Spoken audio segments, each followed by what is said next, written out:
Araw ng linggo, 4:25 na madaling araw na ako lumabas. Kabukas ko nga ng apps ko, pinasukan ako ng booking. Punta naman itong Okada. Pala nito mga idol, dito sa Field Residence. Sa likod lang ng Isim Sukat. Hindi ko na pinatagal mga idol, in-accept ko na agad kasi wala namang traffic. Tsaka first booking din natin to mga idol. So andito na nga ako idol sa guardhouse. So bago nga pala kayo pumunta mga idol, kung kayo naka-pick up sa Field Residence, tanungin nyo na muna yung unit. Hindi na kayong gano'ng matagalan. Mga idol, kinuha na yung pangalan ko, sila na yung nagsusulat. So dito nga mga idol, binalik na sa akin yung ID. Nilagay ko na rin sa aking bag. At dito nga mga idol, umalis na rin ako. Shoutout nga pala kay Manong Guard. So andito na nga ako mga idol sa pick up location. Hindi na nga pala tayo nagantay mga idol kasi dumating na rin si sir sa baba. Kaya nga pagkababa ko ng motor, kinuha ko na yung shower cap at inabot kay sir. Siyempre madalas sa umaga bagong ligo yung pasahero, so kaya basa yung buhok. Kailangan talaga ilamang shower cap para maiwasan mga mo yung ating helmet. At dito nga nabot ko na rin kay sir yung helmet. At nung maisuot na nga ni sir yung helmet, siyempre ako maunang sumakay sa motor kasi ako yung driver. O diba? At nung makasakay na nga si sir, umarangkada na rin ako paalis para makarating kami ng maaga sa kanyang drop location. Medyo madilim lang pala guys, pero safe naman dito. Kasi kondo naman ito guys. So tinanong ko nga dito si sir kung okay lang sa kanya na sa Bulungan kami dumaan. So ang sagot naman ni sir sa akin is okay lang kuya kung saan mabilis makarating. Kaya ko pala tinatanong yung customer kasi may ibang customer na maaarte. Totoo yan, di talaga may iwasan yan. Itong part na to pala mga idol, ito na lang yung tinatawag na bulungan. Ito nga pala yung bagsakan ng mga isda na galing sa iba't ibang lugar ng probinsya. Kaya yung mga isda talaga dito ay sariwa. So dito mga idol, nakarating na kami no. At dito nga bumaba na si sir.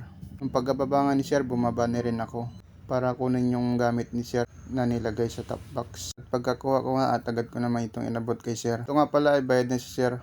So nilagay ko na rin yung helmet.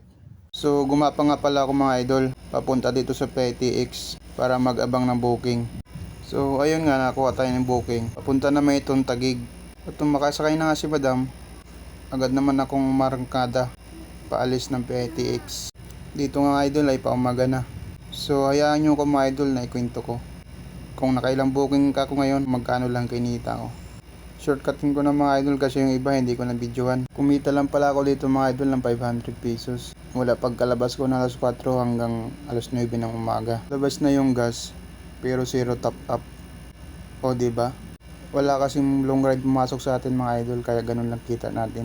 Plano ko pa sanang dumaan ng palengke pagka uwi. Nadaan sana ako ng Salperia para bumili ng ulam. Kaso wala na rin pala kaming bigas kaya inuna ko na muna yung bigas. Hay, ganun talaga ang buhay. Kaya nga pala alas 4 ako lumalabas sa madaling araw mga idol. Dahil kakagaling ko lang pala sa sakit. Dati kasi mga idol, pagkarating ni Mrs. ng alas 10 sa bahay, bumabiyahe na ako niyan. Kaso ngayon, medyo nasakit pa kasi yung ulo ko. Hindi ko na sinasabi ng Mrs. para mabawasan yung stress niya. Kaya siguro pag bumalik na sa normal yung condition ko, bakbak na ulit tayo sa biyahe. Pakalamig kasi mula alas 12 ng madaling araw hanggang alas 3. Kaya yun muna ang iniwasan ko. Ang plano ko sana nito mga idol, kapag kumita na tayo kay Lolo Mita, yung sapat na nakita ay gagawin ko na lang itong part time. Dahil malapit na rin mag-aral yung aking anak. O sana siyang mapukusan, mahatid sa school at masusundo. Kaya mga idol, kahit like and share lang dyan, malaking tulong na yun sa akin. Kaya kapag nakasahod na tayo ng sapat kay Lolo Mita, ibabahagi ko rin yung iba sa mga katulad kong kapos din sa pangangailangan sa araw-araw. So yun lang mga idol. Hanggang sa muli nating pagkikita. Paalam mga idol. God bless you all. Thank you for watching.